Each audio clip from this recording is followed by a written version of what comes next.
আপনি কি জানেন যে কিছু মানুষ যতই কঠোর পরিশ্রম করুক না কেন, তাদের অর্থ কখনো স্থায়ী হয় না, অথচ অন্যদের ঘরে সর্বদা সুখ ও সমৃদ্ধি বিরাজ করে? এর কারণ কি? বলা হয় যে দেবী লক্ষ্মী ক্রুদ্ধ হলে ধনসম্পদ থেমে যায়। কিন্তু আপনি যদি প্রতিদিন সকালে মাত্র একটি ছোট কাজ করেন, তবে দেবী লক্ষ্মী আপনার উপর কখনো ক্রুদ্ধ হবেন না। শাস্ত্র এবং জ্যোতিষশাস্ত্র অনুসারে এই একটি অভ্যাস আপনার ঘরে ধনসম্পদ, শান্তি এবং সমৃদ্ধি নিয়ে আসতে পারে। তাহলে সেই একটি কাজ কি যা আপনার ভাগ্য পরিবর্তন করতে পারে? জানতে এই ভিডিওটি দেখুন। যদি কোনো ব্যক্তি প্রতিদিন সকালে তার দৈনন্দিন রুটিনে একটি ছোট কিন্তু আন্তরিক কাজ অন্তর্ভুক্ত করেন, তবে বিশ্বাস করা হয় যে দেবী লক্ষ্মীর আশীর্বাদ তার উপর থাকে এবং তার ঘরে কখনো ধনসম্পদের অভাব হয় না। এই কাজটি হল সকালে ঘুম থেকে উঠে আপনার ঘর এবং মনকে শুদ্ধ করা এবং তারপর ভক্তিভরে দেবী লক্ষ্মীকে স্মরণ করা। শাস্ত্রে বলা হয়েছে যে দেবী লক্ষ্মী পরিচ্ছন্নতা, ইতিবাচকতা এবং নির্মল চিন্তার মধ্যে বাস করেন। অতএব যিনি সকালে ঘুম থেকে উঠে নিজের ঘর, বিশেষ করে প্রধান দরজা ও রান্নাঘর পরিষ্কার রাখেন, তিনি স্বয়ংক্রিয়ভাবে দেবী লক্ষ্মীর আশীর্বাদ লাভ করবেন। সকাল হল ব্রহ্ম মুহূর্ত, যা আধ্যাত্মিক শক্তিতে পরিপূর্ণ একটি সময়। এই সময় ঘুম থেকে উঠে প্রথমে নিজের হাতের দিকে তাকিয়ে কারাগরে বাস্তে লক্ষ্মী মন্ত্রটি জপ করা উচিত, কারণ বিশ্বাস করা হয় যে লক্ষ্মী, সরস্বতী এবং বিষ্ণু হাতেই বাস করেন। এরপর আপনার বাড়ির প্রধান দরজায় জল ছিটিয়ে দিন এবং সম্ভব হলে গঙ্গার জল ব্যবহার করুন। প্রধান দরজা পরিষ্কার করা এবং হলুদ বা কুমকুম দিয়ে স্বস্তিকা চিহ্ন আঁকা শুভ বলে মনে করা হয়, কারণ এটি ইতিবাচক শক্তি আকর্ষণ করে এবং নেতিবাচকতা দূর করে। এরপর একটি প্রদীপ জ্বালিয়ে দেবী লক্ষ্মীর ধ্যান করা উচিত। প্রদীপ জ্বালানোর একটি বিশেষ তাৎপর্য রয়েছে, কারণ এটি অন্ধকার দূর করে আলো নিয়ে আসে এবং যেখানে আলো থাকে সেখানেই লক্ষ্মী বাস করেন বলে বিশ্বাস করা হয়। প্রতিদিন সকালে ঘিয়ের প্রদীপ জ্বালিয়ে ওম শ্রীম মহালক্ষ্মী নমঃ মন্ত্র জপ করলে ঘরে সুখ ও সমৃদ্ধি বজায় থাকে। এই আচারের সময় মনকে সম্পূর্ণ শান্ত ও ইতিবাচক রাখা উচিত, কারণ ফল কেবল কর্মের দ্বারাই নয়, অনুভূতির দ্বারাও অর্জিত হয়। এছাড়াও মহিলাদের সকালে মেঝে ঝাড়ু দিয়ে সঙ্গে সঙ্গে আবর্জনা সরিয়ে ফেলা উচিত এবং বাড়ির কোনো কোণে তা জমা করা থেকে বিরত থাকা উচিত, কারণ এমনটা করলে দারিদ্র্য আসতে পারে। রান্নাঘর বিশেষভাবে পরিষ্কার রাখা উচিত, কারণ এটিকে অন্নপূর্ণা ও লক্ষ্মীর বাসস্থান বলে মনে করা হয়। সকালে রান্নাঘরে প্রবেশের আগে প্রথমে প্রণাম করা উচিত এবং রান্না করার আগে চুলা বা গ্যাসের চুলা পরিষ্কার করা উচিত।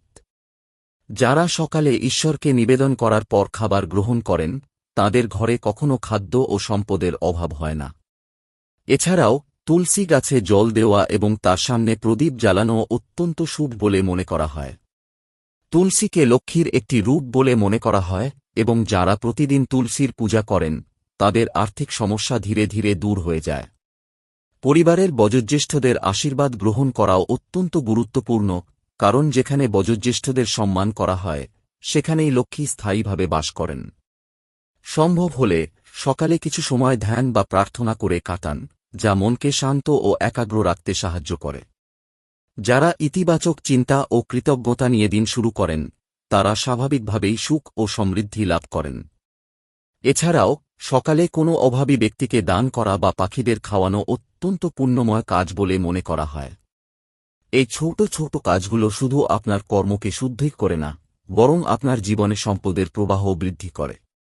মনে রাখবেন যে দেবী লক্ষ্মী কেবল সম্পদের দেবী নন, তিনি শান্তি, সন্তুষ্টি এবং সমৃদ্ধিরও প্রতিমূর্তি। তাই শুধু অর্থের ক্ষেত্রেই নয়, জীবনের প্রতিটি ক্ষেত্রে ভারসাম্য বজায় রাখা জরুরি। যদি কোনো ব্যক্তি সততা, কঠোর পরিশ্রম এবং সত্যবাদিতার পথ অনুসরণ করেন, তবে দেবী লক্ষ্মীর আশীর্বাদ তাঁর সঙ্গে থাকে। তাই প্রতিদিন সকালে এই একটি কাজ করুন, আপনার ঘর ও মনকে শুদ্ধ করুন, একটি প্রদীপ জ্বালিয়ে দেবী লক্ষ্মীকে স্মরণ করুন এবং ইতিবাচক চিন্তাভাবনা নিয়ে আপনার দিন শুরু করুন। ধীরে ধীরে আপনি আপনার জীবনে পরিবর্তন লক্ষ্য করবেন, আপনার আর্থিক অবস্থার উন্নতি হবে এবং আপনার ঘরে শান্তি ও সুখ বিরাজ করবে। এটি দেবী লক্ষ্মীকে সন্তুষ্ট করার এবং তাঁর আশীর্বাদে আপনার জীবনকে সমৃদ্ধ করার একটি সহজ অথচ কার্যকর উপায়। শাস্ত্র অনুসারে যদি কোনো ব্যক্তি দেবী লক্ষ্মীর আশীর্বাদ স্থায়ীভাবে ধরে রাখতে চান, তবে তাকে তার দৈনন্দিন জীবনে এমন কিছু নিয়ম ও অভ্যাস গ্রহণ করতে হবে যা কেবল বাহ্যিকভাবেই নয়, অভ্যন্তরীণভাবেও শুদ্ধতা, ভারসাম্য এবং ইতিবাচকতাকে উৎসাহিত করে। দেবী লক্ষ্মী কেবল সম্পদের দেবীই নন, তিনি সৌভাগ্য, সমৃদ্ধি, শান্তি এবং সন্তুষ্টিরও প্রতিমূর্তি এবং তিনি সেখানেই বাস করেন যেখানে শুদ্ধতা, শৃঙ্খলা, ভক্তি এবং পুণ্যের পরিবেশ বিরাজ করে। অতএব শাস্ত্রে বিধান দেওয়া হয়েছে যে ব্রহ্ম মুহূর্তে দিন শুরু করা উচিত, কারণ এই সময়টিকে দেবতাদের উপস্থিতির সময় বলে মনে করা হয় এবং এই সময় জপ, তপস্যা ও ধ্যান বহুগুণে ফলপ্রসূ হয়। সকালে ঘুম থেকে উঠে প্রথমে হাত জোট করে এই মন্ত্রটি জপ করা উচিত। কারাগারে বসে লক্ষ্মী, কর্মধ্যে সরস্বতী, কর্মূলে তু গোবিন্দ প্রভাতে করদর্শনম, যা এই অনুভূতি জাগিয়ে তোলে যে লক্ষ্মী আমাদের কর্মের মধ্যেই বাস করেন এবং আমাদের কর্মকে শুদ্ধ ও সৎ রাখা উচিত। এরপর ধরিত্রী মাতাকে স্পর্শ করে তাঁর কাছে ক্ষমা প্রার্থনা করা উচিত, কারণ আমরা সারাদিন তাঁর উপর দিয়েই চলি, যা বিনয়ের প্রতীক। ঘর পরিষ্কার করা অত্যন্ত গুরুত্বপূর্ণ বলে মনে করা হয়, বিশেষ করে প্রধান প্রবেশদ্বার, উঠান এবং রান্নাঘর, কারণ শাস্ত্রে বলা হয়েছে যে যেখানে ময়লা ও বিশৃঙ্খলা থাকে সেখানেই দারিদ্র্য বিরাজ করে এবং দেবী লক্ষ্মী সেখানে বাস করেন না। সকালে ঘর ঝাড়ু দেওয়ার পর ময়লা ঘরে জমিয়ে না রেখে অবিলম্বে বাইরে ফেলে দেওয়া উচিত, কারণ এটি নেতিবাচক শক্তি দূর করার প্রতীক। প্রধান দরজায় জল ছিটিয়ে দেওয়া এবং সম্ভব হলে গঙ্গার জল ব্যবহার করা অত্যন্ত শুভ বলে মনে করা হয়।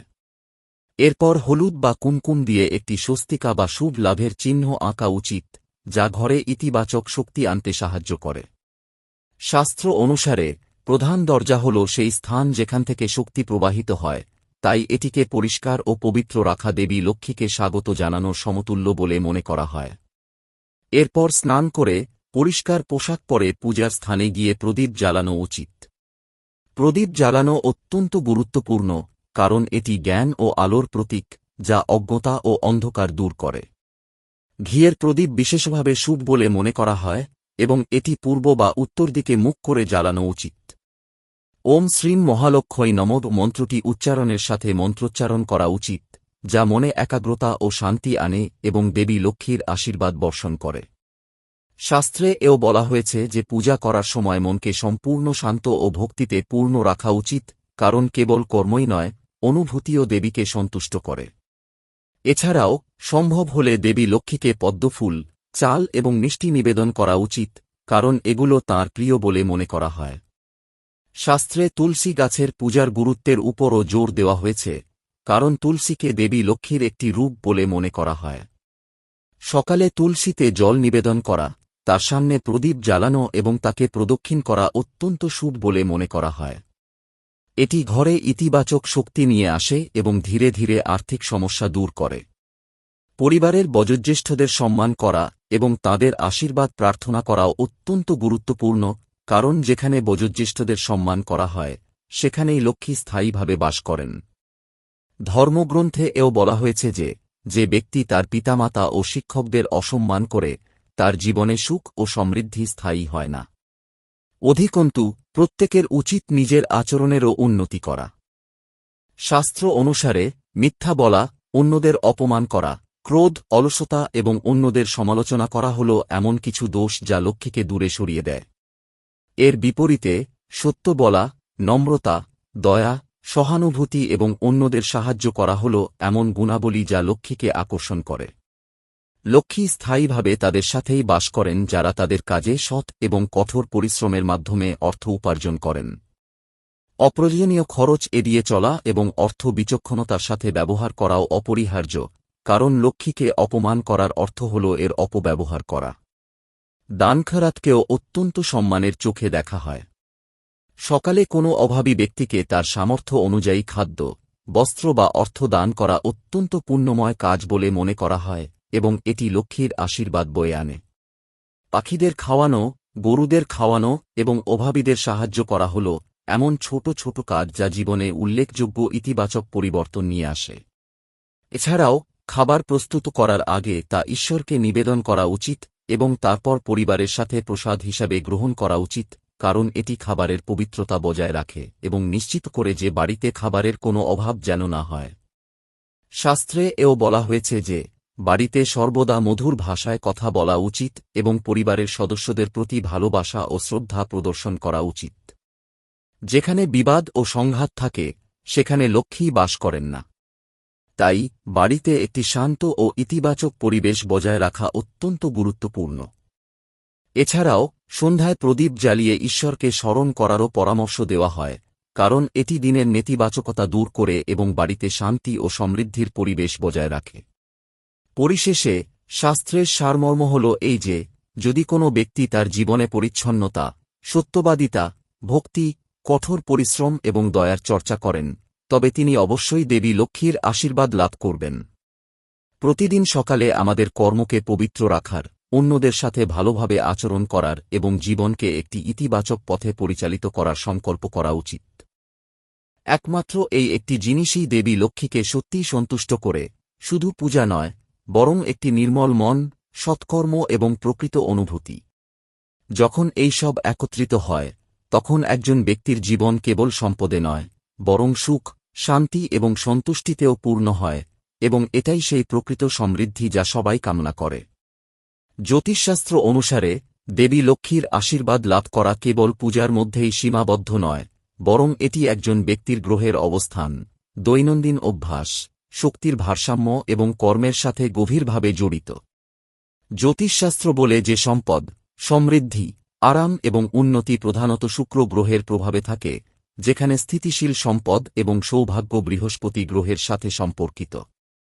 এছাড়াও চন্দ্র মন এবং আবেগকে নিয়ন্ত্রণ করে, এবং যদি মন অশান্ত বা নেতিবাচক হয়, তবে লক্ষ্মীর আশীর্বাদ স্থায়ী হয় না। তাই জ্যোতিষশাস্ত্র অনুসারে এমন কাজ দিয়ে দিন শুরু করা উচিত যা এই গ্রহগুলিকে শক্তিশালী করে এবং ইতিবাচক শক্তি আকর্ষণ করে। প্রথম বিবেচ্য বিষয় হল সকালে ঘুম থেকে ওঠার সময়। জ্যোতিষশাস্ত্র অনুসারে ব্রহ্ম মুহূর্তে ঘুম থেকে ওঠা অত্যন্ত শুভ বলে মনে করা হয়, কারণ এই সময় সত্ত্ব গুণের প্রাধান্য থাকে এবং গ্রহদের শক্তি ভারসাম্যপূর্ণ থাকে। এই সময় ঘুম থেকে উঠে প্রথমে মনকে শান্ত করা এবং যেকোনো নেতিবাচক চিন্তা পরিহার করা উচিত। এরপর করজোড়ে দেবী লক্ষ্মীকে স্মরণ করে ওম শ্রীম মহালক্ষ্মী নমঃ মন্ত্রটি জপ করা উচিত। এই বীজ মন্ত্রটি শুক্র গ্রহকে শক্তিশালী করে এবং জীবনে আকর্ষণ, সম্পদ ও স্বাচ্ছন্দ্য বৃদ্ধি করে। প্রতিদিন কমপক্ষে 108 বার এই মন্ত্র জপ করলে ধীরে ধীরে আর্থিক সমস্যা কমে যায় এবং জীবনে স্থিতিশীলতা আসে। জ্যোতিষশাস্ত্র অনুসারে বাড়ির পরিচ্ছন্নতাও রাহু ও কেতুর সাথে সরাসরি যুক্ত। বাড়িতে ময়লা, জঞ্জাল বা ভাঙা জিনিসপত্র ছড়িয়ে ছিটিয়ে থাকলে তা রাহু ও কেতুর নেতিবাচক প্রভাবকে বাড়িয়ে তোলে, যার ফলে আর্থিক ক্ষতি এবং মানসিক চাপ সৃষ্টি হয়। তাই সকালে ঘুম থেকে উঠেই প্রথমে ঘর পরিষ্কার করা অত্যন্ত জরুরি, বিশেষ করে প্রধান দরজাটি। প্রধান দরজা পরিষ্কার করার পর হলুদ বা কুমকুম দিয়ে একটি স্বস্তিকা চিহ্ন আঁকা উচিত, কারণ এটি সূর্য ও বৃহস্পতির ইতিবাচক শক্তিকে আকর্ষণ করে। সূর্য হল আত্মবিশ্বাস ও সাফল্যের প্রতীক, আর বৃহস্পতি হল সম্পদ ও জ্ঞানের প্রতীক। যখন এই দুটি গ্রহ শক্তিশালী থাকে, তখন লক্ষ্মীর আশীর্বাদ আপনা আপনিই পাওয়া যায়। জ্যোতিষশাস্ত্র অনুসারে এরপর স্নান করা এবং পরিষ্কার পোশাক পরাও অত্যন্ত গুরুত্বপূর্ণ। স্নান শরীর থেকে নেতিবাচক শক্তি দূর করে এবং নতুন উদ্যম নিয়ে দিন শুরু করা যায়। স্নানের পর পূজার স্থানে একটি ঘিয়ের প্রদীপ জ্বালানো উচিত। জ্যোতিষশাস্ত্র অনুসারে অগ্নি রাশি সূর্য ও মঙ্গলের সঙ্গে সম্পর্কিত, এবং প্রদীপ জ্বালানো এই গ্রহগুলির শক্তিকে সক্রিয় করে জীবনে শক্তি ও ইতিবাচকতা নিয়ে আসে। উত্তর পূর্ব দিকে ঈশান কোণে প্রদীপ জ্বালানো সবচেয়ে শুভ বলে মনে করা হয়, কারণ এই দিকটি দেবতাদের দিক বলে বিবেচিত। জ্যোতিষশাস্ত্রে তুলসী গাছেরও বিশেষ তাৎপর্য রয়েছে। তুলসী শুক্র এবং চন্দ্রের সাথে সম্পর্কিত, এবং এর পূজা করলে এই দুটি গ্রহের ভারসাম্য বজায় থাকে। সকালে তুলসী গাছে জল দেওয়া, এর কাছে প্রদীপ জ্বালানো এবং একে প্রদক্ষিণ করা অত্যন্ত উপকারী। এতে ঘরে ইতিবাচক শক্তির প্রবাহ বৃদ্ধি পায় এবং আর্থিক সমস্যা ধীরে ধীরে দূর হতে শুরু করে। এছাড়াও সম্ভব হলে শুক্রবারে তুলসী গাছের কাছে প্রদীপ জ্বালিয়ে দেবী লক্ষ্মীকে সাদা মিষ্টি নিবেদন করা বিশেষভাবে ফলপ্রসূ বলে মনে করা হয়। জ্যোতিষশাস্ত্র অনুসারে খাদ্য এবং রান্নাঘরও সম্পদের সাথে ঘনিষ্ঠভাবে জড়িত। রান্নাঘরকে চন্দ্র এবং শুক্রের বাসস্থান বলে মনে করা হয়, তাই এটি সর্বদা পরিষ্কার রাখা উচিত। সকালে রান্নাঘরে প্রবেশের আগে প্রথমে প্রণাম করা উচিত এবং চুলা পরিষ্কার করার পরেই রান্না করা উচিত। যে ব্যক্তি রান্নার আগে ঈশ্বরকে খাদ্য নিবেদন করেন তার বাড়িতে কখনও খাদ্যাভাব দেখা দেয় না। এছাড়াও খাদ্যকে কখনও অসম্মান করা উচিত নয়, কারণ খাদ্যকে দেবী লক্ষ্মীর একটি রূপ বলে মনে করা হয়। জ্যোতিষশাস্ত্রে দানেরও বিশেষ তাৎপর্য রয়েছে। যদি কোনো ব্যক্তির জন্মকুণ্ডলিতে শুক্র বা বৃহস্পতি দুর্বল থাকে তবে তার দান করা উচিত। শুক্রবারে সাদা পোশাক, চাল, দুধ বা মিষ্টি দান করা অত্যন্ত শুভ বলে মনে করা হয়। এটি শুক্রকে শক্তিশালী করে এবং জীবনে ধনসম্পদ ও সমৃদ্ধি বৃদ্ধি করে। এছাড়াও বৃহস্পতিবারে হলুদ রঙের জিনিস দান করলে বৃহস্পতি শক্তিশালী হয়, যা সৌভাগ্য এবং স্থিতিশীল সম্পদ নিয়ে আসে। প্রতিদিন সকালে পাখিদের খাওয়ানো বা অভাবী কাউকে সাহায্য করা নিজের কর্মকে শুদ্ধ করে এবং গ্রহের প্রভাব কমায়। জ্যোতিষশাস্ত্র আরও বলে যে একজন ব্যক্তির কথা ও আচরণ তার ভাগ্যকে সরাসরি প্রভাবিত করে। যদি কোনো ব্যক্তি ক্রমাগত রাগান্বিত থাকেন, অন্যদের সমালোচনা করেন বা নেতিবাচক কথা বলেন, তবে তার চন্দ্র দুর্বল হয়ে পড়ে, যা মানসিক অস্থিরতা এবং আর্থিক সমস্যার কারণ হয়। বিপরীতে মিষ্টি কথা বলা, অন্যদের সম্মান করা এবং ইতিবাচক চিন্তা করা চন্দ্রকে শক্তিশালী করে এবং দেবী লক্ষ্মীর আশীর্বাদ আকর্ষণ করে। অতএব সকালে ঘুম থেকে ওঠার পর সারাদিন ভালো চিন্তা এবং সদয় কথা ব্যবহার করার সংকল্প করা উচিত। এছাড়াও জ্যোতিষশাস্ত্র অনুসারে কিছু অভ্যাস লক্ষ্মীর আশীর্বাদ বৃদ্ধি করে। উদাহরণস্বরূপ, সন্ধ্যায় কখনো মেঝে ঝাড়ু দেবেন না, কারণ এটি আর্থিক ক্ষতির কারণ হয়। বাড়িতে ভাঙা বাসনপত্র, নষ্ট ইলেকট্রনিক্স বা ছেঁড়া কাপড় রাখা এড়িয়ে চলা উচিত, কারণ এগুলো নেতিবাচক শক্তি বাড়ায়। ঘুমাতে যাওয়ার আগে ঘরদোর গুছিয়ে রাখা উচিত এবং ইতিবাচক শক্তি নিয়ে পরের দিন শুরু করা উচিত। পরিশেষে জ্যোতিষশাস্ত্রের সারমর্ম হল এই যে, যদি কোনো ব্যক্তি তার জীবনে শৃঙ্খলা, পরিচ্ছন্নতা, ইতিবাচকতা এবং সৎকর্ম গ্রহণ করে, তবে তার গ্রহগুলি স্বয়ংক্রিয়ভাবে ভারসাম্যপূর্ণ হয়ে ওঠে এবং দেবী লক্ষ্মীর আশীর্বাদ তার উপর থাকে। প্রতিদিন সকালে করা ছোট ছোট প্রচেষ্টা, যেমন সময়মতো ঘুম থেকে ওঠা, মন্ত্র জপ করা, ঘর পরিষ্কার করা এবং অন্যদের প্রতি ভালো আচরণ করা, ধীরে ধীরে উল্লেখযোগ্য ফল প্রদান করে। এটি শুধু একদিনের সমাধান নয়, বরং একটি জীবনধারা যা গ্রহণ করলে একজন ব্যক্তি কেবল আর্থিকভাবেই শক্তিশালী হন না, বরং মানসিকভাবে ও আধ্যাত্মিকভাবেও সমৃদ্ধ হন। যখন একজন ব্যক্তির চিন্তা, কর্ম এবং শক্তি ইতিবাচক হয়, কেবল তখনই লক্ষ্মী প্রকৃত অর্থে আগমন করেন এবং জীবনে সুখ, শান্তি ও সমৃদ্ধি স্থায়ীভাবে বিরাজ করে। সুতরাং আপনি দেখতেই পাচ্ছেন কিভাবে একটি ছোট কাজ আপনার জীবনে একটি বড় পরিবর্তন আনতে পারে।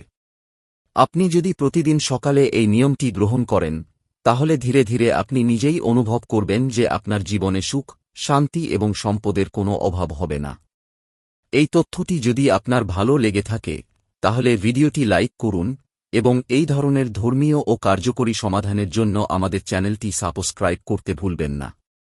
জয় মাতা লক্ষ্মী। আপনার গৃহে সুখ, সমৃদ্ধি এবং মঙ্গল সর্বদা বিরাজ করুক।